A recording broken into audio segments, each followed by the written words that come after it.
It took me almost 90 years to say this out loud, honestly. No longer bitter or angry, just honest. When you've lived as long as I have, you stop trying to make things sound nice for the sake of comfort. You start saying things the way they truly are. And the truth I've come to, after a lifetime of watching people, is this. I trust no one but myself. Not even family. Now, before you turn away from that sentence, thinking it sounds cold, let me explain. Because I didn't start life this way, none of us do. When you're young, you're taught something very simple, almost like a rule of nature. Family is where you're safe. Family is where loyalty lives. Family is where you can rest your guard, where you don't have to think twice, where love is supposed to be unconditional. And for a long time I believed that. I lived that way. I gave without counting. I trusted without questioning. If someone was mine, I assumed they would never harm me, never disappoint me in a way that mattered. That belief shaped many of my decisions. It made me generous. It made me forgiving. It made me blind in ways I didn't realize until much later. You see, life doesn't break your illusions all at once. It doesn't come to you one day and say, everything you believe is wrong. No, it's much quieter than that. It happens in small moments, a promise that isn't kept, a look in someone's eyes that feels different than it used to, a situation where you expect someone to stand beside you, and they don't. At first, you explain it away. You say, they didn't mean it, or they're going through something. You protect the image you have of them because it's more comfortable than facing the truth. And maybe that's human. Maybe we all do that longer than we should. I remember a time, not one big event, but a series of small ones that started to change something inside me. Times when I needed understanding but got silence. Times when I gave more than I had, only to realize it was expected, not appreciated. Times when decisions were made about me, without me, by people who claimed to care. It's not always betrayal in the dramatic sense. There's no shouting, no clear villain. Sometimes it's simply this quiet realization. People will choose themselves, even the ones you thought never would. And that's when something shifts. Not suddenly, but slowly. You begin to watch more than you listen. You begin to notice patterns instead of words. Because words are easy. Anyone can say they care. Anyone can promise to be there. But over time, you start to see who actually shows up, who stays consistent, who remembers you when there's nothing to gain. Age gives you that gift, if you're willing to accept it. The gift of seeing clearly, not perfectly, but more honestly than before. When I was younger, I thought being a good person meant always giving people the benefit of the doubt. I thought it meant forgiving quickly, trusting easily, keeping the peace no matter what it cost me. And for a while, that made me feel like I was doing the right thing, like I was building strong relationships. But there's something no one tells you when you're young. If you are always the one who understands, always the one who forgives, always the one who gives more, you quietly teach people how to treat you, not through words, but through what you allow. And once that pattern is set, it's very hard to break. I don't regret being kind. I don't regret loving people deeply. But I do regret not protecting myself sooner. I regret thinking that being close to someone automatically meant they would respect me, value me, or look out for me the way I did for them. Because the truth is, closeness doesn't guarantee anything. Not loyalty, not honesty, not even basic consideration. People are shaped by their own fears, their own needs, their own circumstances. And when those things are strong enough, they don't always act the way you expect them to, even if you share the same blood, the same history, the same name. That realization can hurt. I won't pretend it doesn't. There's a kind of quiet grief that comes with it. Not loud, not dramatic, but steady. It's the feeling of letting go of an idea you held on to for most of your life. But here's the part that matters, the part I wish someone had told me earlier. Letting go of that illusion doesn't mean you stop caring. It doesn't mean you become cold or distant. It means you begin to place your trust differently, more carefully, more intentionally. And most importantly, you start placing it in yourself. I learned, slowly, that the only person who is guaranteed to wake up with you every day, to carry your thoughts, your worries, your decisions, is you. That's not a lonely idea, the way it might sound at first. In fact, it can be one of the most grounding realizations you'll ever have. Because once you truly understand that, you stop expecting others to complete what only you are responsible for. You stop handing over pieces of your life in the hope that someone else will handle them better. I've seen too many people my age suffer because they trusted too easily, too completely. They gave away control of their finances, their homes, their choices, believing it would bring them closer to their family, believing it would secure their place in someone else's care. And sometimes it works out. But many times, it doesn't. Not because their family is evil, not because anyone planned to hurt them, but because life changes people. Responsibilities shift. Priorities move. And when that happens, you can find yourself in a position where you have less say, less independence, and fewer options than you ever imagined. That's a difficult place to be, especially when you spent your whole life being responsible, being careful, being strong. So if there's one thing I've come to value more than anything else, it's independence. Not just financial independence, though that matters more than people like to admit. I mean the kind of independence where you still have a voice in your own life, where your choices are still yours, where you don't have to ask permission to live the way you feel is right. And that kind of independence begins with how you trust. It begins with understanding that trust is not something you give automatically. It's something that grows slowly, through consistency, through time, through observation. Not through titles, not through labels, not even through shared history. I've reached a point where I don't rush to trust anyone, not out of fear, but out of respect for my own peace. I take my time. I watch.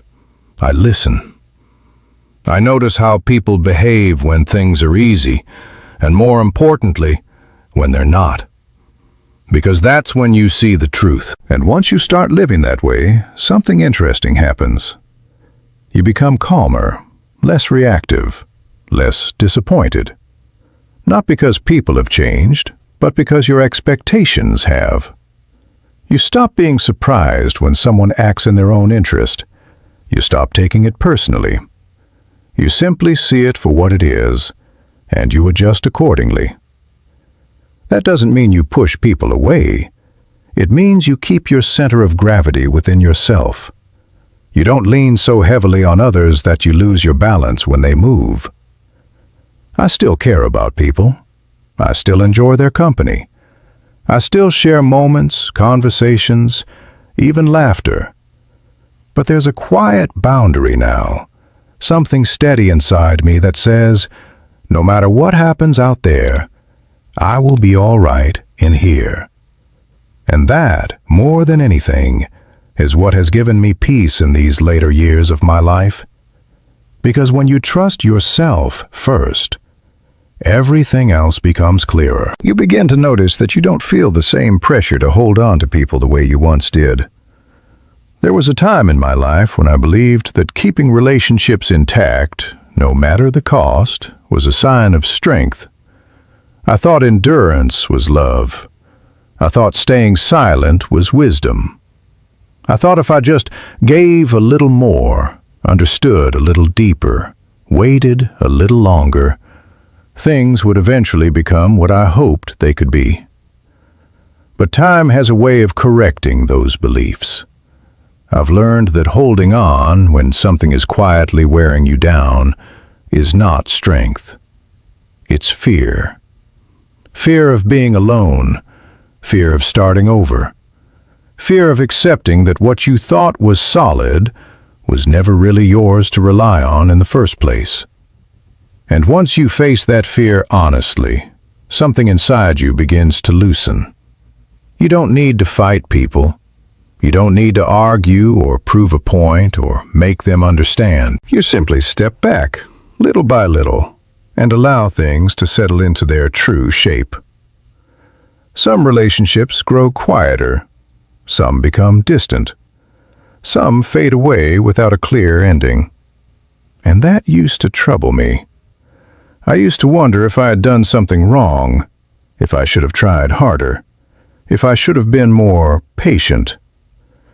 Now I understand. Not everything that fades is a loss. Sometimes it's a release.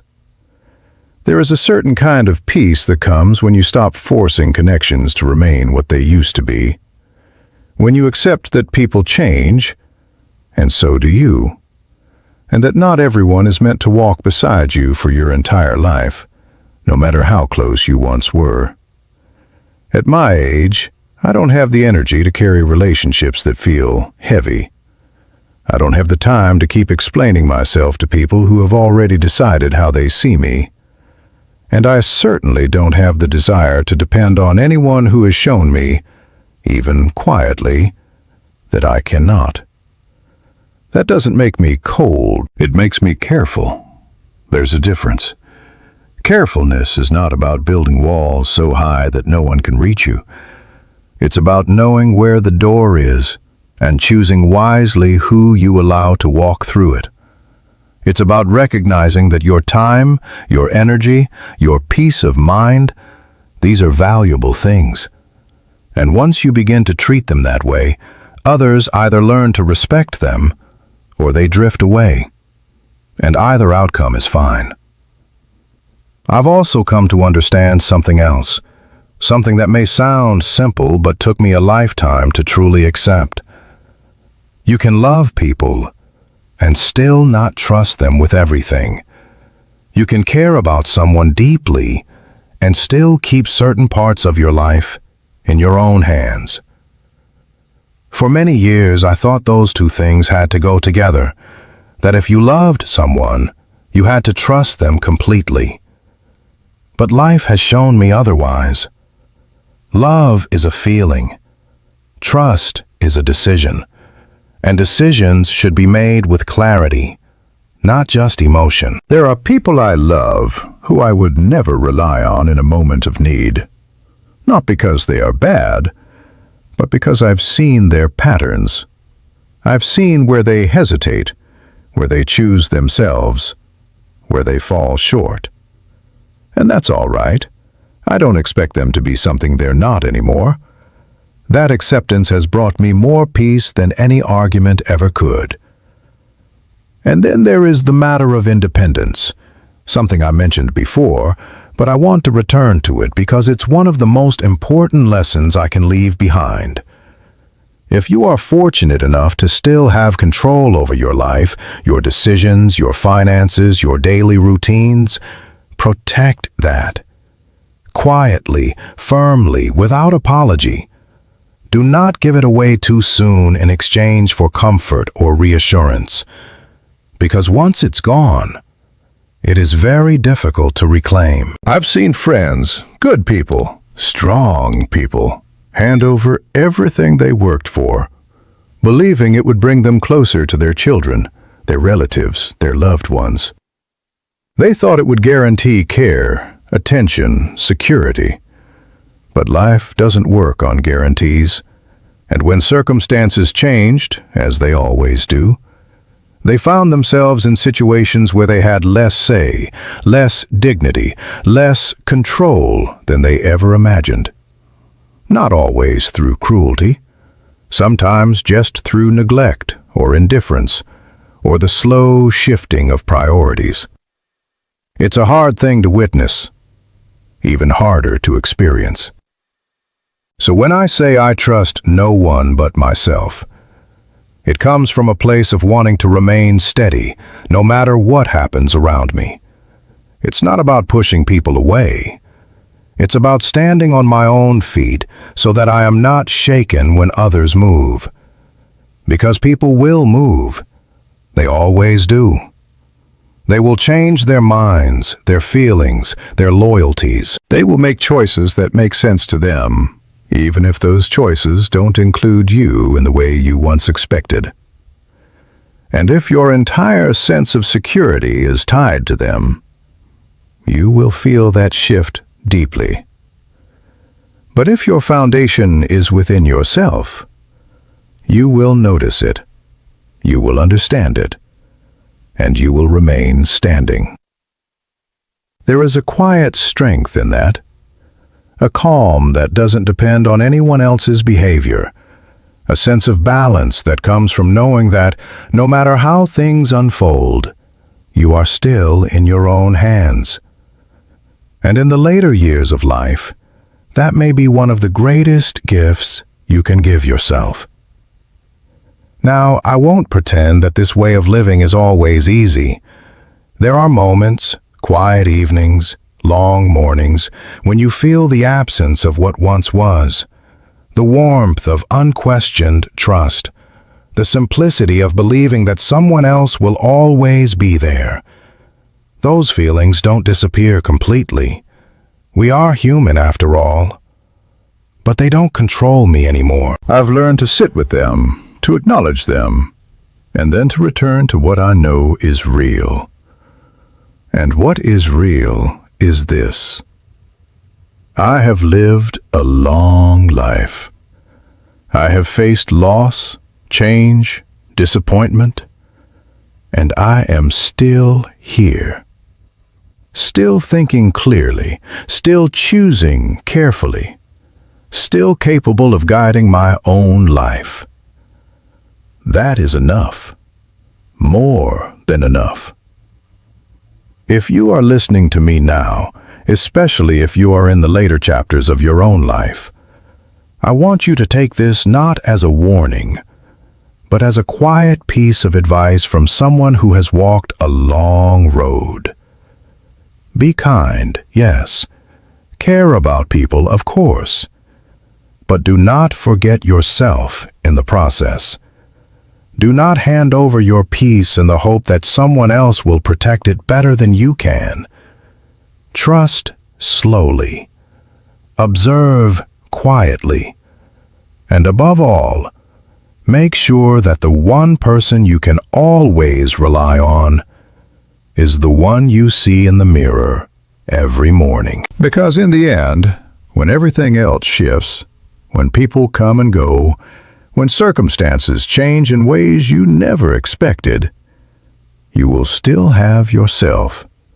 And that, if you take care of it properly, will never betray you. Thank you for sitting with me, for listening to an old man share what took him nearly a lifetime to understand.